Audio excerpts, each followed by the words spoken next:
In the 19th century, European empires marched across Southeast Asia. The British pushed east from India. The French pushed west from Vietnam. One by one, independent kingdoms were swallowed up. This map shows Southeast Asia during European colonialism. Siam, modern-day Thailand, is sandwiched between massive British and French blocs. Historically, realizing their empires might collide, Britain and France mutually agreed to leave Siam as a neutral buffer state. Empires of that era rarely left valuable territory unclaimed just to be polite. The Siamese leadership increased the risk and expense of occupation until it outweighed the rewards. They executed a sophisticated strategy, a playbook of internal reform, calculated sacrifices, and covert diplomacy that outmaneuvered global superpowers for over 2 centuries. In the 1800s, Western powers frequently cited a civilizing mission to justify their conquests. This was a legal and moral claim that European nations had a duty to take over lands they considered backward or barbaric. King Chulalongkorn, known as Rama V, neutralized that excuse by adopting the Western standard of civilization. He overhauled the legal code, built railways, and adopted European monarchical standards to project an image of a modern state. The strategy included an economic dimension. By signing the Bowring Treaty with Britain in 1855, Siam slashed import taxes and opened its borders to free trade, integrating itself into the British-led global capitalist system. Simultaneously, the king centralized power in Bangkok. By stripping authority from regional governors, he eliminated the risk of local disputes, giving European powers a pretext to send in gunboats. These voluntary transformations to the economy and legal system successfully removed the primary moral justifications used by Britain and France for invasion. Modernization alone could not stop a war machine. In 1893, French forces expanding outward from Indochina sailed directly up the Chao Phraya River toward Bangkok, demonstrating a naval threat that modernization could not neutralize. Facing this firepower, Siam chose to sacrifice its outer tributary states in modern-day Laos and Cambodia. They traded peripheral territory to protect the nation's core sovereignty.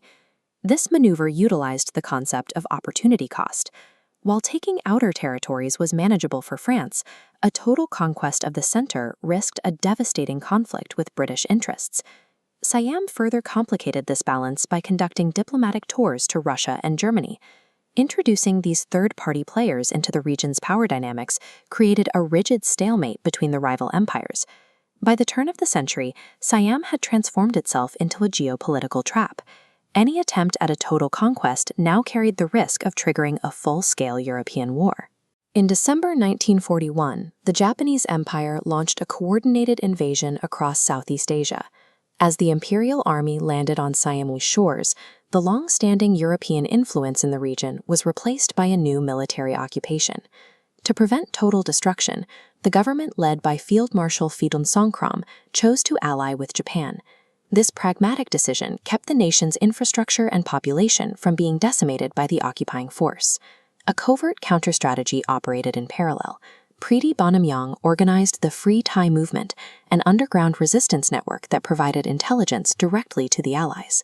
This dual-track policy extended to Washington, where Thai diplomats refused to deliver the official declaration of war to the U.S. government. They argued the alliance with Japan was signed under duress, creating a legal loophole for the post-war era. By officially allying with the Axis while covertly supporting the Allies, Siam ensured it would not face the fate of a conquered enemy, regardless of the war's outcome. When the war ended, Britain attempted to punish Thailand as a defeated enemy. However, the United States intervened, citing the intelligence and resistance efforts of the Free Thai movement. Because the U.S. never received a declaration of war, they argued no state of war ever existed. This allowed Thailand to nullify its alliance with Japan and maintain its sovereignty entirely intact.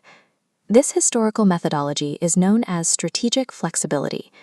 It is the ability to assess threats and adapt to geopolitical realities without relying on rigid ideological alliances. This playbook remains relevant today as great power competition returns to the Indo-Pacific. Smaller nations must once again manage rival superpowers with careful, calculated diplomacy. Thailand's survival suggests that a nation's security depends on the diplomatic intelligence to make its existence beneficial to the world, and its destruction far too costly to justify.